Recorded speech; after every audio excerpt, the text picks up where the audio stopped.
Adam, congrats on what you pulled off. Appreciate it. I think a lot of people think what we do is easy, and they don't know how much work is required just to get an interview. And get the person to actually show up. Not to mention, like, to build a platform big enough that people are interested. Yeah, because that's the thing. It's like someone said, "Oh, people come in and do interviews for you for free," and it's like, well, no, they're not doing it for free. They're doing it in exchange for the viewers and the platform that I'm giving them. We have, like 2.25 million followers, and we do 1.5 million views a day on YouTube alone, not to count all the other shit that we do. And it's like, this is what you're getting in return. If I had 100 followers, you wouldn't be here right now. Yeah.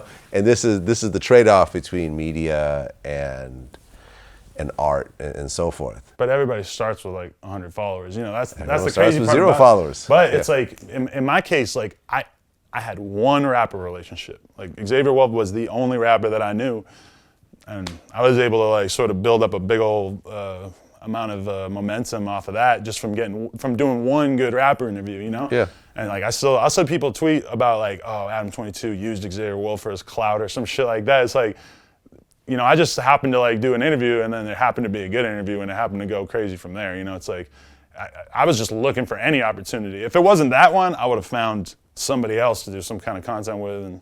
Well, I tell people all the time, if you have a problem with the content on Vlad TV or on No Jumper or on DJ Academics or whatever else, there has never been a better time to start your own platform. Facts. I started my platform with no money, which I'm sure you did something very similar. Yeah. And back when I started 10 years ago, there really was not social media like today.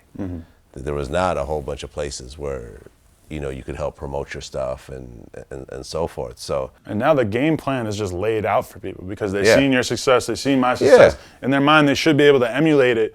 But the thing is that when you started, like I was looking at your oldest videos on your YouTube. Like you didn't start the YouTube doing interviews right away. You have music videos. You had a little bit, yeah. You're just trying different things. And like, that to me is like, I didn't know what I was doing. I didn't know that I was starting a rap podcast when I started No Jumper, never mind a rap media company. I just wanted to do interviews with people I was interested in. Like, to me, even when Fredo died, that just made me think like, bro, I feel so lucky that because of my podcast, because I didn't get to interview Fredo, I tried. Yeah, but I mean, even the fact that I got to hang out with him for 5 minutes one time, like that means a lot to me. Like just to even have been able to meet somebody like him. Like I always say that to people. Like if you take away all the money, take away the fame element, whatever. It's like, bro, I would have done all this shit for free just to be able to meet these people, just to have these conversations. No, the fact that I got to sit down and had a 2-hour-long conversation with Redman and Too Short and Fab Morvan of Milli Vanilli or John Witherspoon or like Monique and Oscar winners, Wood Harris, I could keep naming these names, people that I really respected and really admired before I even got into the industry, and I got to sit down with them and just chop it up for an hour and a half about whatever I wanted to talk about, right? And have it come out as a really dope product that you get to share with the world. That I get to share with the world. It's not just a story that I'm telling, and I met so-and-so and we talked about this. No, here is the actual product. That would be cool too. Get to sit down. I would go sit down with Redman for 2 hours right now and have a conversation, but it would be really cool if we could record it and show it to everybody too. Yeah, man. Dude, I was with Ghostface in the studio like a couple weeks ago.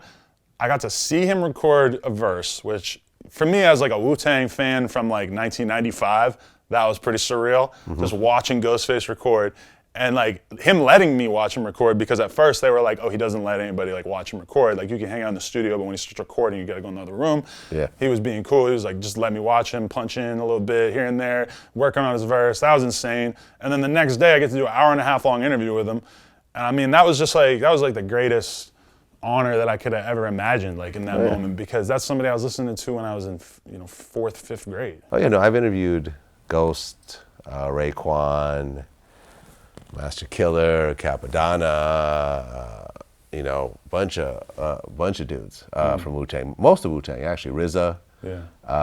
Yeah, man. To interview people who you were a fan of while you were still a kid, you know, before you got into it, I think is the coolest thing. Yeah, I was just thinking about that in the studio, Ghostface. Like, Yeah. I've never been in the studio with somebody I listened to when I was in elementary school.